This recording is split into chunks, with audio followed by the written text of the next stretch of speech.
With every obstacle presented to you, you have showed me that there was nothing we cannot overcome together. And I appreciate you for that. Today I stand before you so completely in love with you. Look at God's work, babe. What's up, Union Suite? This is Mikaben. In honor of all our beautiful women, since it's Women History Month, I present to you my new project, Marry Me. I found the one to hold me down, to be my lady, to wear the crown. Well, Mikaben pre-pandemic. That was last year, about a year ago. So, as artists, we always try to create, try to produce new stuff and to offer the audience. But, since COVID hit, a lot of stuff got just messed up. A lot of plans got messed up. I had some songs that were ready to shoot the video and release, but then, everything was just backed up. So, it's gonna start again. We're gonna go back to the drawing board and, grab those same songs for this year. Hopefully it'll get better soon. So that was me pre-pandemic. I had a lot of projects for the fans. Well, the last year professionally, I haven't really been performing per se, because it's been a long time since I hadn't released a song or a video, and especially with the way that it was set up, since I don't have a band, it's kind of tough to keep up. But professionally, I've been making a lot of new connections, a lot of new networking, and new contacts with new artists, managers, promoters, and all that good stuff, labels of that sort. So professionally, I've just been expanding the horizons for my upcoming projects, basically. Staying connected with the fans thanks to the internet is something that we can do now, versus like 10, 15 years ago. Imagine this hit 10, 15 years ago, it would have been so tough to keep up with the audience and keep them on their heels and give them something to enjoy. It doesn't have to be music, but it can be some posts, it can be some interviews, because I had launched Activism, which I'm gonna start over again. It's like a little show that I did during the pandemic, where I invited some artists to talk about themselves, talk about their career, talk about their accomplishment and involvement in society and all that good stuff. So I did that, and as well, I stayed very productive creating with new artists and showing, every now and then I do a little post showing that I'm producing Sarah Jane, I'm producing Danae, I'm producing I'm producing with Jay Perry, working, in the studio. So basically that's how I really stay connected with the fans. Man, that's a tough question. What did my fans teach me that I didn't know about myself? I don't know. I think they find me a little bit funny. I didn't know that they thought that. So, a lot of my posts, I'm a very goofy guy. That's how I am. So, a lot of my posts, even if it's not me, but some jokes, man, I found on the internet, I have to repost, and I see the comments. It's just like, oh my God, that got me cracking. That made my day. So, I think that's one of the things that I discovered with my fans this year. A lot of things changed because of the pandemic, because of the dynamic of the world, of a lot of different things. For me as an artist, a lot of things changed in the sense that I have been focusing on other things than just music.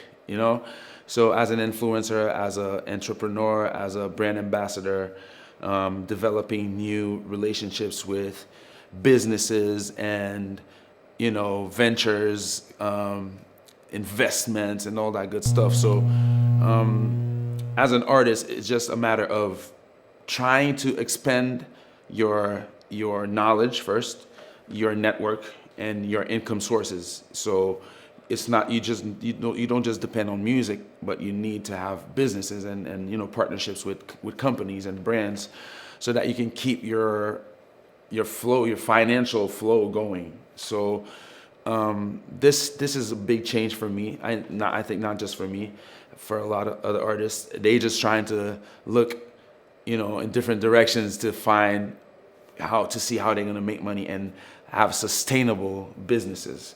because music is a very volatile thing, as you can see. Look how the pandemic hit us.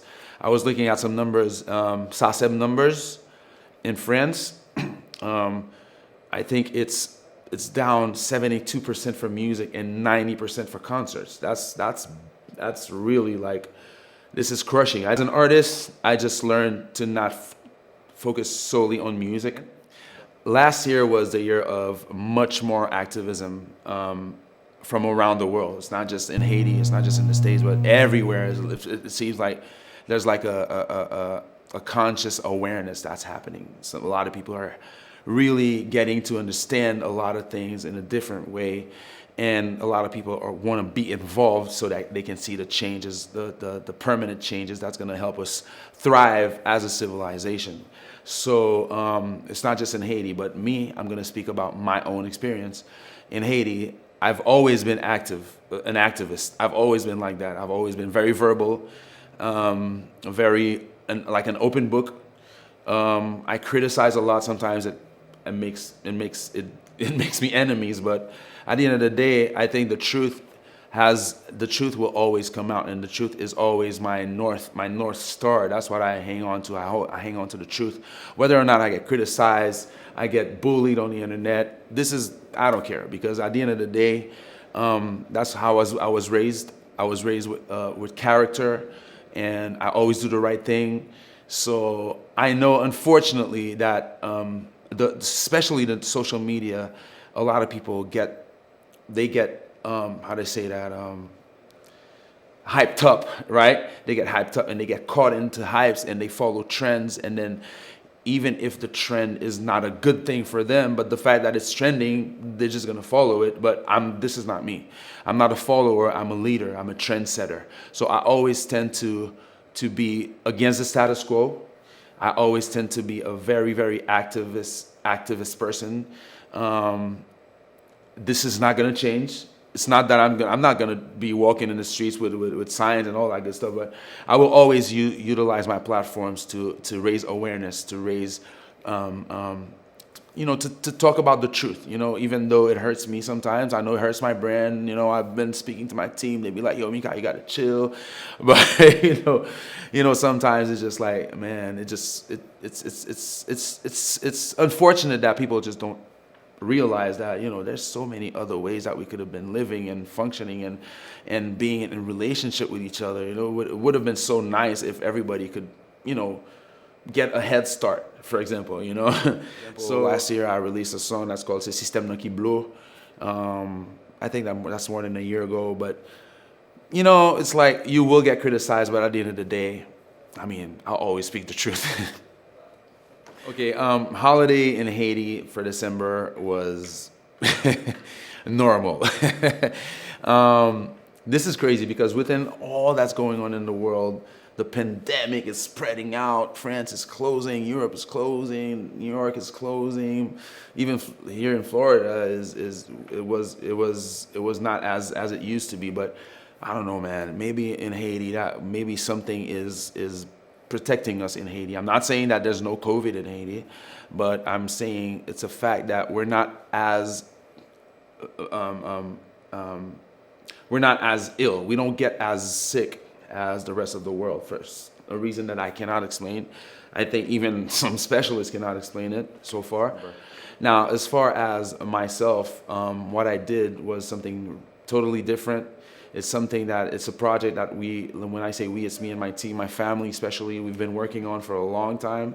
It's a project in honor of my father, my dad, Lionel Benjamin, which is a huge icon in the music industry, in the culture of Haiti. And so what we did is we did a project that, we remade 25 of his Christmas songs. So my father is really especially known for his Christmas songs in Haiti. He's called Haitian Santa Claus. So he has 30 Christmas songs, and we remade 25 of them with different producers, different artists from all walks of genre in the music in Haiti. We have from rappers to jazz singers to musicians, producers, DJs, and all that good stuff in one project. It was huge. It took us a lot of work, but we landed it.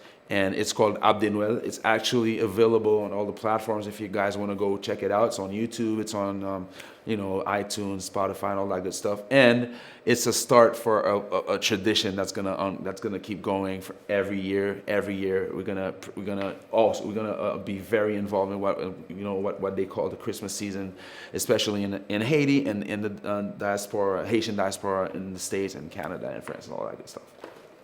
I made a decision to keep my relationship private because, we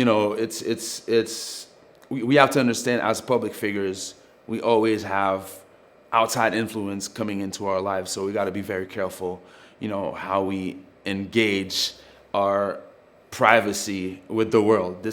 I've always been like that. This has always been me. But since, I'm going to get married, there's no way. This is like a big event in my life, and I'm happy. So I wanted to share that side of the whole thing with my audience and with my family and friends. So it's not something that I was gonna keep secret. At this point, especially that people love when people are married. They love to see happiness and a successful couple. So. Thank God sent me my wife, because she just brings balance to my life, and it's just like, oh man, I want to share my wife with the world, but not too much, because people get into your business and stuff. So yeah, this is the reason why I chose to actually disclose my wedding, is because I'm married. It's a fact. That's what's happening, and it's like a whole new thing in my life, and I think that. Every now and then you gotta keep the audience engaged in your actual life. It's not just about music. It's not just about fashion, but it's about the real life. What you do. Do you have a household? Do you have a home? Do you have kids? And they love that, especially with my son Gabi. He's a whole nother mood, like a whole nother. Situation in my life. So I love to share those parts of my life with my fans, and I think that keeps them more involved in your brand. So at the same time, it's just a fun thing, but at the same time, it's also a business move, because it keeps the audience engaged. So that's the reason why I picked to disclose the wedding. So since you guys couldn't be there for my wedding, unfortunately, I could not invite everybody, but I'm just gonna let give you some details about how it all happened. So first off, we're in the middle of a pandemic, so we're trying as much as we can to keep the list restricted, the guest list, because you can't do a wedding with 2,000 people now. There's no way you can do that. So we started off, me and my wife, we were like, okay, babe, let's keep it at, 70 guests. Okay, let's start at 70 guests. That's fine, And actually 60, we said 60. And then we started drawing the list. And of course, there's no way you can have only 60 people at your wedding. So that baby just ballooned up to, let's say, 120 guests, so twice the number that we had envisioned. And it was a very, very difficult situation, because sometimes you don't want to let people down. You're like, oh man, if I don't invite that person, they're gonna feel some type of way. So you got to be careful not to hurt nobody, so it was tough, because I know, unfortunately, I could not invite all my friends. I could not invite all the people I know that would love to be there with me. And if some of y'all felt some type of way because of that, I'm sorry. It was because of the pandemic. We could not invite everybody. But it was a lot of fun. It was a lot of pressure at the same time, because it all happened very fast. The reason why I wanted it to happen fast is, to be honest with you, is just I just wanted to get married with my wife. I didn't want to waste time, because it's a decision that I took. So to me, it was like, you know what? Let's just get married. Let's just do it, because I'm not gonna wait. We don't need to, especially since it's a smaller wedding. There's less planning to do. So I'm like, you know what, babe? Let's get it done. Let's do it. And we got married. It was a lot of fun. I had all my best friends and my family, my mom and dad, her mom and dad, her parents, her families. It was like, to be honest with you, I've known my wife for more than 2 years. but I did not know her family and friends before that time, before the time of the wedding.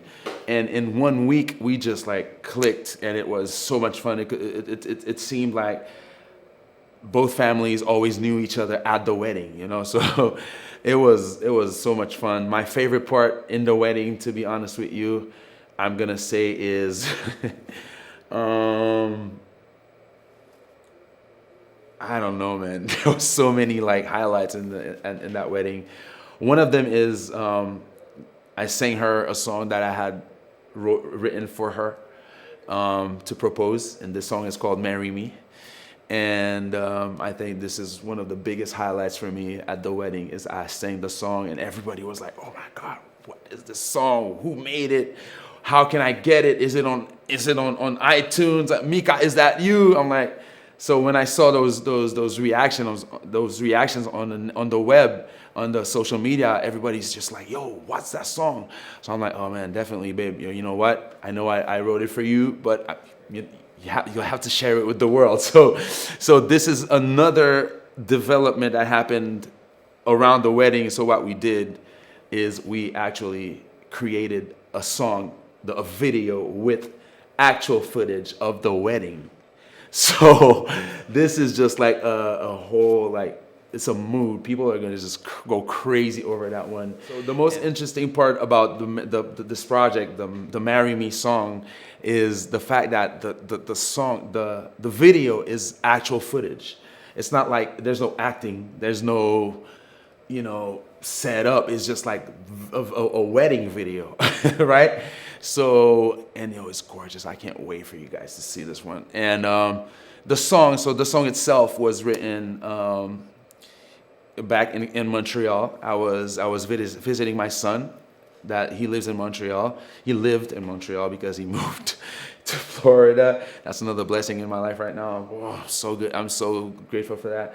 So I was with him in an Airbnb that I had taken for my stay with him, and then I was like, man, I'm gonna propose, because I was talking to him. I was like, I'm gonna propose to Vanessa, but I want to write her a song. He was like, well, okay, Dad, just write her a song. Just do it. I'm like, okay. So I just grabbed my guitar. I started, strumming, trying to find the right chords, and because I'm a big fan of John Mayer, Ed Sheeran, and all those artists. I'm a songwriter. I'm not just a beat maker. I don't just do compa. I write songs. So I was like, I took my guitar. I was like, oh, that's good. So I found the chord progression, and he was like, I could see him. He was playing Xbox, but at the same time he was paying attention. So he's like, and I started with the first sentence. So a lot of times my songs, my music comes from one sentence. It's just like one sentence that just gives me the whole, it's like a blueprint for the rest of the song. So I was like, I found the one. Da, da, da. I'm like, oh man, da, da, da, da, da, da, da. I'm like, that sounds good. And he was listening to me. He was like, oh, that's good, Dad. I'm like, yeah, that's pretty good. So I started writing the song. I wrote the verse and the melody. I put it down, recorded the guitar, because I always travel with my stuff. I always have my laptop, my mic, my sound card. So I did a little 1 hour of putting it together. I did the verse, and then I was like, I need to go out for a walk, because I need to find that hook that's just gonna be like boom. And then I just went out for a walk. I was in Montreal, I was walking, and then I was playing the song in my head, and it just came to me like, bow. I was like, oh, Mika. I was like, yo, this is a good one. And when I came back, and my son was still playing Xbox, and then I was like, I think I found the hook. I was like, okay, show me. And I was like, I sang the verse, and I started singing the hook. I said, I'm not gonna disclose it now. You guys gotta wait for the video. So when I sang the hook, he was like, oh my God. He was like, Dad, she cannot say no. There's no way she's gonna say no. This one, she gotta say yes. I was like, yeah, I think she's gonna say yes.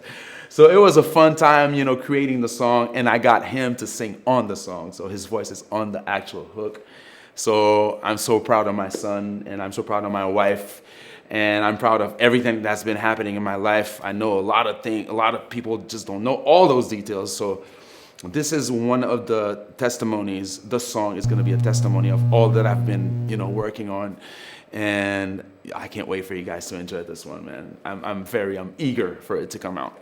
So I figured, a lot of you would, it would be obvious for me if I had released that song for Valentine's Day, which was the initial plan. But we thought about it, the team and I thought about it. We were like, there's carnival happening in Haiti. Like, everybody is focused on carnival. It's going to be carnival season. Carnival is on the 14th, 15th, and 16th of February. So we were like, you know what? People are going to be too focused on carnival.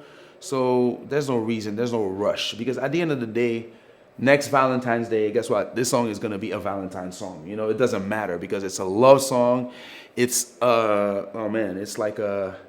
it's an inspiration for people to actually propose. This is what it's gonna be. People are gonna get married because of that song. I promise you guys that. Okay, so we sat down and talked about it, and we were like, we don't think the timing is right now. So since there's Women History Month coming next month, it's not gonna be too much of a delay between the initial date and the new date. So we decided to release it on March 8th. So for my Valentinees out there, don't worry. It's coming out soon. And next year, you guys will be able to celebrate Valentine's with that song. I promise you that much. So we decided to release that song on March 8th, which is actually International Women's Day. So the reason why we picked that date is because, what they say, behind every great man, there's a great woman. So there's no way, I don't think it's even possible for a man to blossom to his full potential without having a great woman as a backbone. So this is why we picked that date, and this is to honor our women and to tell them how grateful we are for having them in our lives. There's no way we could have made it without y'all. We love you, we appreciate you, and this is the reason why we picked that day. So in honor of all our women, I love you. I'm so grateful, and it's not just me. Trust me. There's a lot of men. They might be a little bit like trying to be machos and all that good stuff, but trust me, they could not do it without you. So Mikaben, the husband, is first of all is blessed to have found Vanessa, and Vanessa is a wonderful person. She's amazing. She's funny. She's pretty. She's hot. She is very disciplined compared to me. So as I said, she really brings in that balance in my life. She's a nurse. She works, and she lives in Tampa. So I live in Tampa, St. Petersburg to be more precise. So I moved here in Florida. So this is my new home, and Mikaben is a husband that, I cook for my wife. I'm very involved in house things, I fix stuff. I, paint walls, set up furniture and all that good stuff. I was not used to that life before, and I think this is a good thing. I'm learning a lot from my wife and the way she lives and the way she's been living for the past 20 years here in the States. So. And I'm sure you guys with social media, you guys will get to know a little bit more about Vanessa. She's amazing, and she's her own character. She got her own stuff going on, and and there's some surprises coming up. So speaking of surprises, right? I'm sure you guys saw the video of her rubbing that little belly. So as you can tell now, we're expecting. So I'm not gonna get into too much detail, but you guys just follow me on social media. Follow both of us on social media to get some more details about who is that person in that belly, what gender, and all that good stuff. So another surprise that I think a lot of you guys notice is that my IG has been cleaned up, so wiped out. We decided to clean it up because we just want to be more focused on music and have my page be more structured for the 2021 year. So this is the reason why we wiped it out. It's all gonna be like a lot of content, brand new content that we're working on, brand new music that we're working on, and you know, brand new photos, photo shoots, and all that good stuff. And you know, this is the reason why we cleaned up. So next thing, guys, is just like follow us on social media: Instagram, Snapchat, TikTok. And we're gonna be releasing some teasers about the song. The song is coming out March 8th. It's called Marry Me. It's more than just a song. It's like really a testimony that to my wife, that I'm grateful to God that He sent her to me. And I'm sure that you guys are gonna just like be inspired. I know a lot of people are gonna get married because of that song. So stay tuned, March 8th. With every obstacle presented to you, you have showed me that there was nothing we cannot overcome together. And I appreciate you for that. Today I stand before you so completely in love with you. Look at God's work, babe.